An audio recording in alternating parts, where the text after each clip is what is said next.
Hi everyone. I recently played in the Dutch Open, which was a real life tournament. I couldn't believe it either. Yeah, so the Dutch Open was a real life tournament, 6 round tournament played in The Hague in the Netherlands. I just came back from it. Some of you, like if you've been like following the European Go World, you may have seen some of the games were broadcast. Mostly my losses for some reason. And I wanted to do some game commentaries or reviews on my own games and share my thoughts on I don't know on what went on. And first of all, I want to talk a little bit about the tournament. So the tournament venue was really nice. We played in some like sport campus type of thing, this huge building, and we were playing next to the chess players who were much more numerous than we were. And it was it was quite well organized, and the boards were nice. And I mean, it's first physical tournament I go to in 18 months, so I had an absolute blast. The tournament results, well, you can look them up online. I guess I won't talk about them too much. I didn't win, but I won some games, lost some games. This first game was against Rob Van Zeijst Sevendan, who's a favorite in the Netherlands, of course, because he's Rob Van Zeijst. If you don't know him, then you should. He has been European champion multiple times.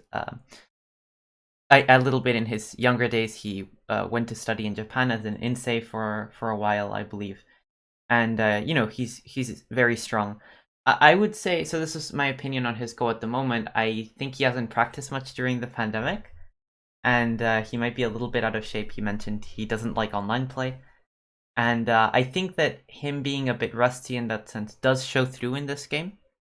So we're gonna take a look at that. But he's a strong player, and um, I had quite some trouble against him. He was, a force to be reckoned with this tournament. And the beginning of the game was quite funny. I'm black, and I wanted to play quite quickly. The tournament format was somewhat murderous at 1 hour main time and 20 seconds one time Byoyomi, which is difficult. So I sort of wanted to stay out of Byoyomi because 20-second one time. Man, I just praised the tournament organizers for 20-second one time. I'm sure it was because they wanted to like close the place in time and they didn't want to get into trouble with like the people they were renting out the rooms to, etc. But wow, 20 seconds one time. Okay. So I wanted to stay out of Byoyomi. My opponent also wanted to stay out of Byoyomi, I think. So we played relatively quickly. And the game starts out sort of interesting. I think here he thought for a little bit and he was like, why not? And he played here. And then I realized what he's doing. So I guess a lot of you are vaguely acquainted with Mirago. And it's been popularized in Europe by Jonas Veltike Sixtan, who was also playing in this tournament. And it's a favorite of his, and it's sort of annoying because you either have to find two ladders that go towards the center and hit each other at one spot, or you need to just swallow it and play Tengen, right? And Jonas Veltike is a big proponent of playing Mirago with white, and that's why for the last 5 years when I've played Jonas, well, nearly 5 years, I've played Tengen first move as black because I don't want to deal with that. And a lot of people really get quite tilted that he plays Miracle. And, Rob Van Zeijst, he knows Jonas, they're friends, I guess. And he was like, why not? Let's go for this Miracle thing. Now, what I found funny about this is that I wasn't really concerned. My attitude was mostly, I'll play Tengen at some point or another. Like, I don't really care if I, like, waste a move. I'll just play Tengen at some point.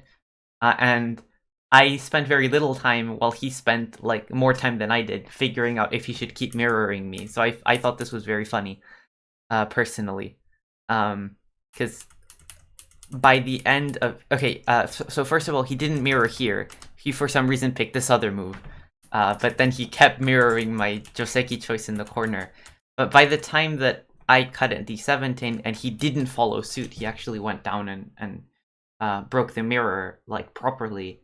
He had like 55 minutes left, and then I had 58. So it was like, yes, that's good for me. So okay, this result is about even for both, of course, because we just played different josekis. And I guess this is the first interesting feature of the game, what this stone at A is doing, because in this type of joseki, black usually wants to play S7, and in case white connects, then you play like R8, and then you would think that white fighting here should be worse because black has an extra stone, but this extra stone at B is sort of badly placed. Like usually this is a joseki, and like this, like you do this like crazy. I always forget the move order. Crazy AlphaGo stuff with like this, and then black tanukis for some reason. And then later black can capture this in endgame, etc.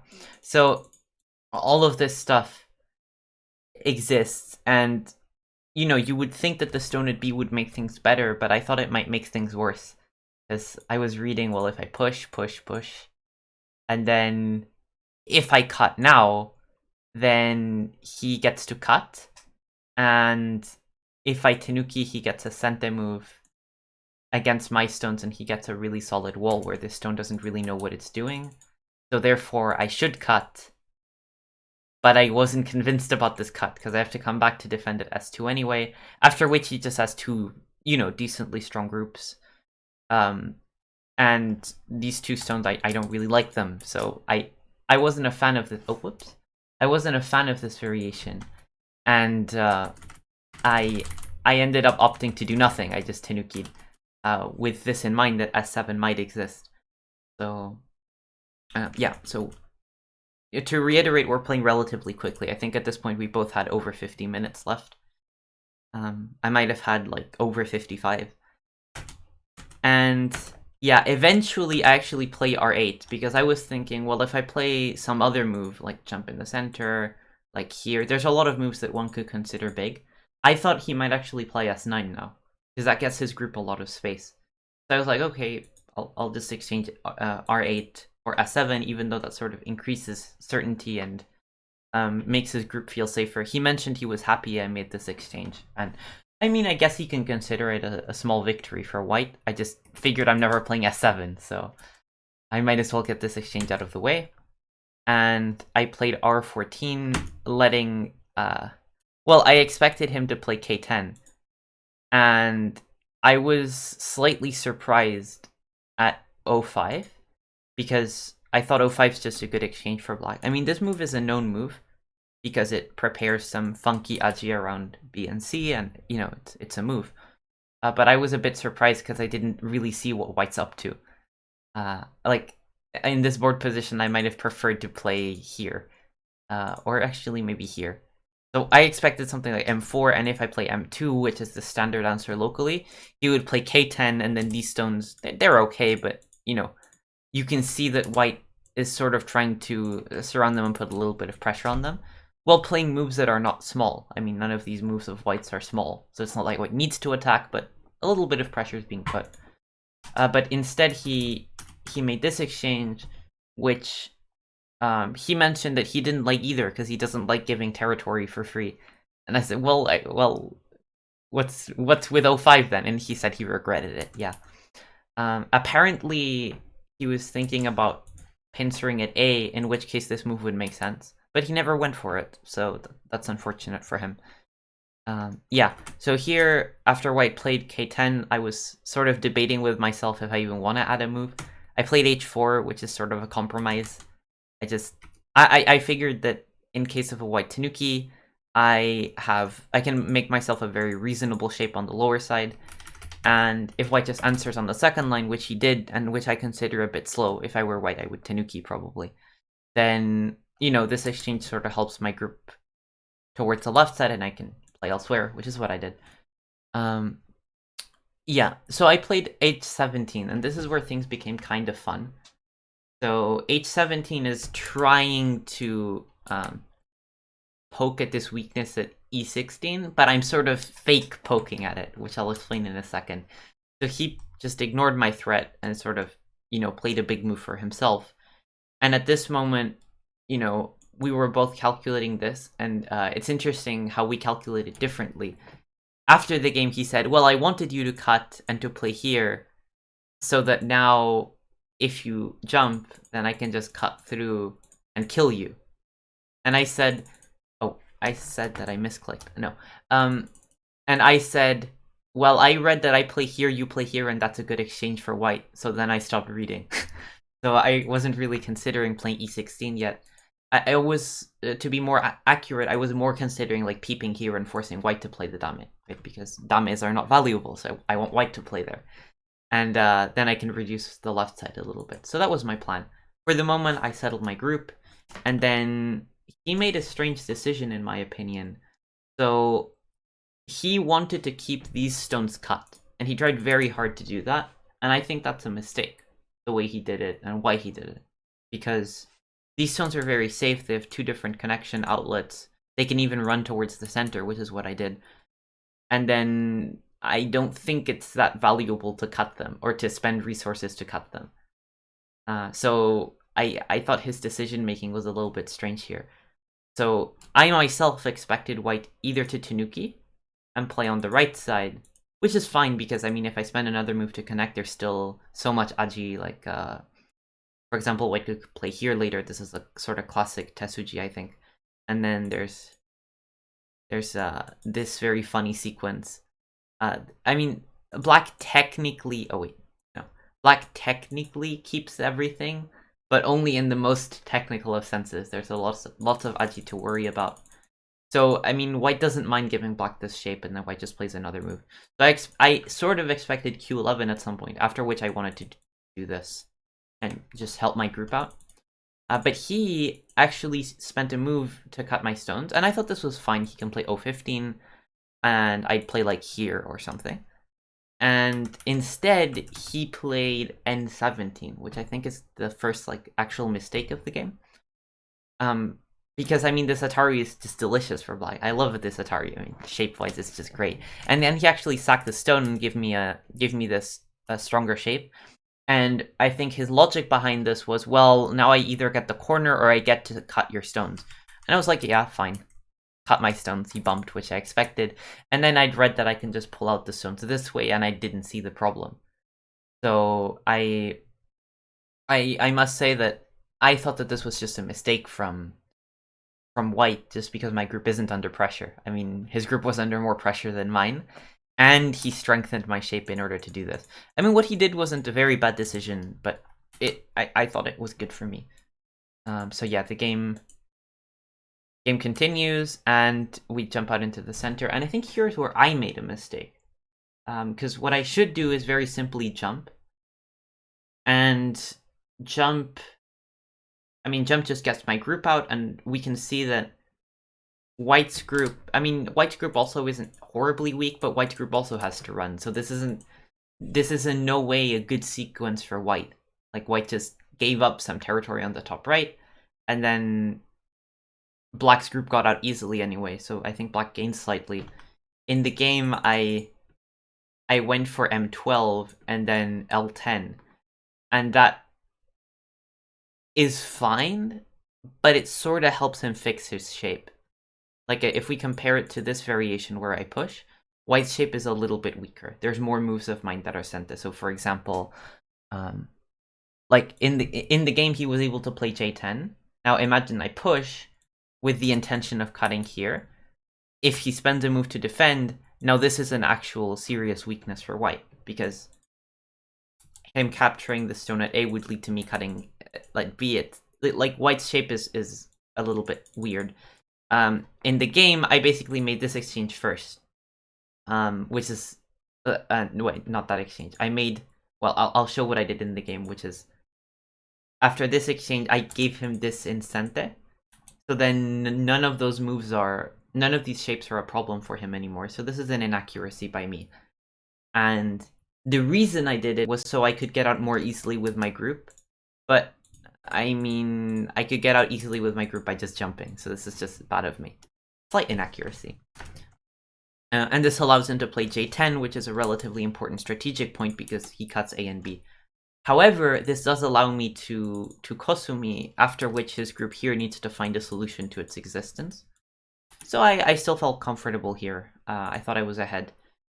Yeah, so we played this sequence, and I was really happy here because this stone can't be captured, and I can't see like a good way for him to use the fact that the stone is a little bit weak.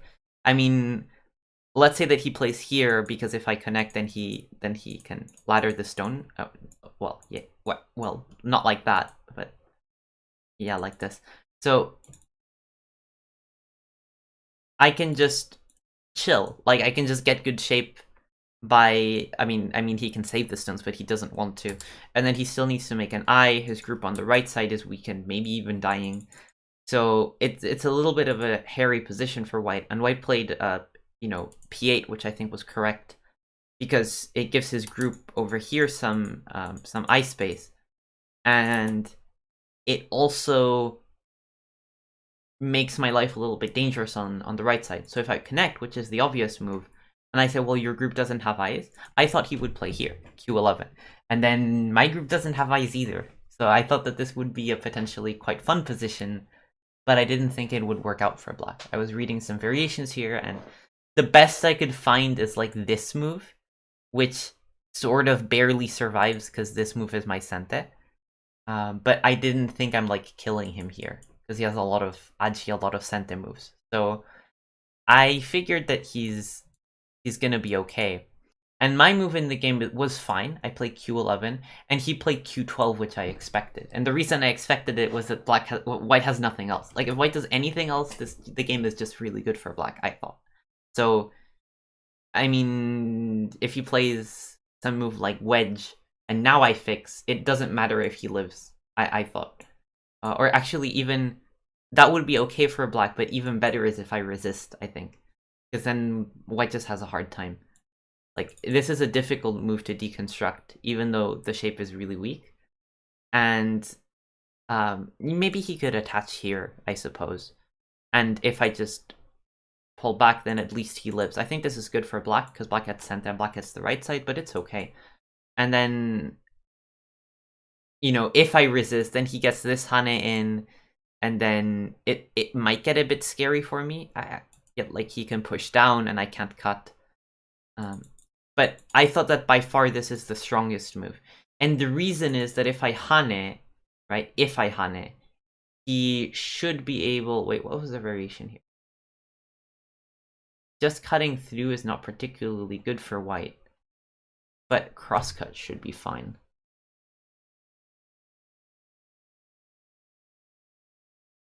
Is crosscut fine? Yeah, crosscut is fine. So I was reading this variation, and the idea is that I have to protect this stone if I want to, like, do okay. Oh, he can even Atari here. Atari here's probably better. Yeah, Atari here's better. Because if I take, then he makes 2 easy eyes, and most importantly, he gets sente. So, getting sente is relatively comfortable for him. And the right side is not that big because he still has this second line connection. I mean, this connection would also be fine. It's just like this, I get sente, so I'm happy. And white's connection isn't that good, so it's probably this Atari that's best. And if I connect, then this looked really tough for black also. Because black has, like, this is sort of dangerous for both players. Because both groups are dying. And I might have been able to go for this, but I was scared of it in the game, reading this far ahead. Maybe I shouldn't have been. I'm not quite sure. Looking at this variation now, I think it's possible, not certain, but possible that white's the one who's in more trouble. Like, this stone is certainly a goner. Like, if white Atari's here, I'm certainly not going to have time to connect because now I should lose the race just because I have fewer liberties than I used to. Let's see. Yeah, this is just fine for... This is just fine for white. Black dies. But the point is I don't have to connect here, right? I can just secure the right side and let him go to capture 1 stone. So something like this may have been possible. The other move that may have been possible for me is p11. And I played neither one of these moves. I played a much worse move. The idea of p11 is that I want to basically capture this stone, but I'm also sacrificing this guy. And I'll explain why in a second. So if he pushes, and I play here, then my shape is terrible and I probably get into trouble, but I don't have to save the stone at O9, and this is the part that I didn't really understand during the game. So I played P10, and the idea of P10 was to keep this stone alive and thus put pressure on his group. And after he played here, I realized that I can't do that anymore. Because if I extend and he plays here, for example, then I mean, I can't keep this stone alive and keep the right side intact. It's just ridiculous. And if I push like something like this, then I figured I have big shape problems with like this group having liberty issues. The readings should be a bit more specific than this, but the general gist of it is that my shape doesn't hold. So this move was really bad because it tried to keep some pressure on the white stones by saving O9. But it doesn't, because white just lived easily. This is the game. So I got Sente, at least. But my right side is really small, because if we look at the end game, it's gonna look like this, basically. Like this. So my right side is basically gone. And I figured, so I thought that the game should have been good for me at this particular juncture, and I sort of messed it up by letting him live too comfortably. What I should have done in retrospect is one of these two moves, and the idea being to, like, after he Atari's here, well, I don't want to let him do this for the reasons we mentioned earlier. Like, this I can't really fight it because my shape sucks. But I can simply let go of the stones, let him play here, and now take Sente. And the right side's much bigger than it was in the real game because I have all of these points, which I didn't have in the real game. Like, all of these are mine. So that would have been a big difference, and I think here black's better, as black should be, because I thought white made a mistake by starting this fight in the first place. In the game, we got to this position where, oh yeah, he made these exchanges, which I thought were bad for white, but, you know, just endgame. And they're bad for white because they make this endgame worse. Now, and they basically reduce his Aji. Now, this position's very interesting because I counted on the board, and I thought I'm behind by like 10 points in solid cash, including white Komi. And it's my turn, and I've influence-ish. Like, I have this strong group, and I have these strong stones. And it's my turn, but I'm down nearly 10 points of cash. So this was a very difficult position in a way to evaluate, because I knew that it being my turn and you know, me having some influence means that I have compensation for the territorial deficit, but it was hard to understand where that where that compensation lay. And thinking about the flow of the game and how things went so far, I thought that the game should be fine for me. But looking at the board, I thought I should be slightly worse. And I was, you know, debating, do I want to invade here? Do I want to, like, yeah, do I want to invade and, you know, create a group here? And that looked really dangerous because if I live, then this other group gets weak and stuff. And the other thing was, well, do I play from the outside and then threaten the corner and then use that to try, like, to jump at A and build some invisible territory in the center? So these were the ideas I was going through, and AI actually thinks that the game's even either way, which was surprised me. AI thinks black's completely fine here, whereas I would have guessed black's slightly worse. In the game, I went crazy. I peeped H11, and after white peeped K12, I played H12 and cut. Not only did I cut, I connected here, and this is, I always think of, when I play moves like these, I think about how I tell my students that cuts are dame, and that's a caution, because when you cut, it's sort of an investment. You play a dame move, and you hope that the profit you'll get from playing the dame move is sufficient. Now, my group on the top side is alive, even though it looks a little bit weird, and the reason it's alive is that, like, BCD, this sequence, I get all kinds of connections on the first line. So it's, you know, it's a complicated Sumego, but, I mean, black should be fine. And that's why during the game, both my opponent and I thought that this group was really weak. And that my cut was good for black, because I get to use all of my stronger stones. Now, then,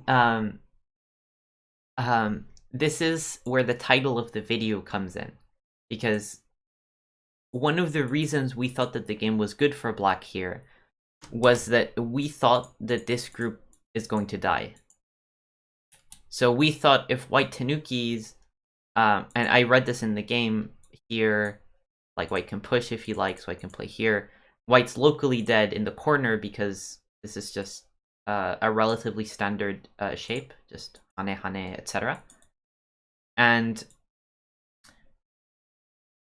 if he tries to make an eye in the center, I sort of thought I can just protect my shape on the outside, and even with this move in Sente, I can always take the eye space. And I thought his group was sort of in danger, so like, you know, this move is my Sente, which really helps with the attack of the stones in the center. And this is the false premise that gave birth to the title in the video, because this group of whites is not weak. This is... Now, I want to excuse both me and my opponent for underestimating how hard this white group was to kill, because we are in murderous time settings and trying to avoid Byoyomi, so we were playing kind of quickly, and reading all of this out is difficult. So what we missed in the game was that white can play p3. And miss is a strong word, because I know that this exists, right? When white played this move, here I mentioned that white has this aji of playing p3. The idea of p3 is that if black plays p4, then black sort of has to play here, and then this gives white a lot of like nice Sente moves and a lot of nice resources. If black connects, white has another really interesting move, which is n3. If black plays this way, then white's already getting even like more Sente moves, and often black plays here. But that sort of illustrates the point that white gets a lot of counterplay against this black shape. By the way, if white pushes here on black hanes to try and kill white, then in this case, white can even consider... Wait, can white consider? Yeah, white can consider. White can consider here, here, here, here, here, here, here, and black's in some trouble. And by in some trouble, I mean in a lot of trouble. And otherwise, there's this co-shape to contend with. Black can't connect because white still wins this race. So all of this aji is in the position, and it's not like I didn't see this aji. I did, and I mean I did because I know this position. I've seen it before. I've seen this shape before, and I know that these weaknesses exist. So it was really sloppy of me to not respect them. And more concretely, what would happen if he just, like, if at this point, for example, he just defends his center group, which is what he should do, and you know the computer says he has like a huge advantage here, which is deserved. If I try to kill, let's see, what's the correct move order? I guess he can push. Maybe push isn't even necessary. He can just play here, here, here, here, and then here. And then it's really difficult for black to play this position, because in case I do something like go down, he can push and wedge, and then I can't really block because he just cuts everything. And if I play here, I'm dying in the corner. So there's a lot of problems for black. And I can't answer here because of the aforementioned O2. So all of this aji exists, and it actually means that he doesn't have to answer. His group can just be ignored. And during the game, both of us accepted this false premise because, I don't know, well, I guess it's because it sort of looked like his group would die, but we didn't analyze this accurately. And this is actually why reading is important. Because when you play the game and your play relies on a premise that is unclear, that's when you need to calculate. Sometimes you don't need to calculate. But, like, for example, when I cut on the top side, one of my premises was that my group on the top side is alive. And that premise, I verified it correctly by calculation. The premise that this group of whites is in danger after I peep at n6, that premise I did not verify correctly by calculation, and that's a big danger. In the game, fortunately, my opponent believed my premise and thus wasted a move with O6, after which I think in human terms black's better, because white's group in the center is going to really suffer. Now, my opponent found a really clever way to get his group out. I thought his group would suffer a bit more, and he just managed to escape, actually. And we get to this position where I figured that I gained a bit since the beginning of the fight, mostly because I played, like, he had to peep A and after I answered at B, he didn't answer, and therefore I'm going to reduce the left side a bit. And the other reason I like black's position was that white's shape over here has some problems. So I slightly prefer black's position, and AI agrees-ish. It thinks black's very, very slightly better, like a point or something, or less, depending. So yeah, in the end, my bluff of the peep here, I sort of got away with it. Now, the next moment in the game ended very abruptly here. So I first of all exchanged k9, and the reason was I wanted, like, if white plays here, I cut. That's the white's toast. So white has to play this move, but that gives me later k13 and center, which helps my group on the top side. It's better for endgame. Then I peeped here, and this is where he sort of got scared, I think. If he connects, he was scared of h3. If he plays j3, I get to cut, and I make a group in the corner. And my shape on the outside is really, really weak. And actually, when we analyzed this after the game, we decided that white's not necessarily worse. It's really complicated. But he was scared of that, and I understand. So he cut first, and then connected. The idea being that once I play h3, he can play j3, and if then we go for this and I live, well, tough luck because I die. If this exchange weren't on the board, then... if this exchange weren't on the board... No, stop it. Let's just accept that I can't do KGS stuff. Okay.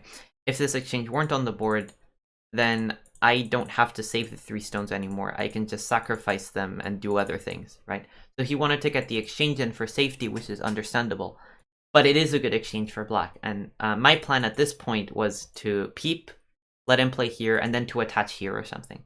And then that sort of pokes at the weaknesses, and after something like this, and then potentially like here, I figured that I'm making enough territory that I'm okay. And the other thing I was considering was I can sort of play this exchange and take, which is sort of sente, I thought. And then maybe I'm gonna get to hane, etc. So I thought I'm slightly better, and he agreed.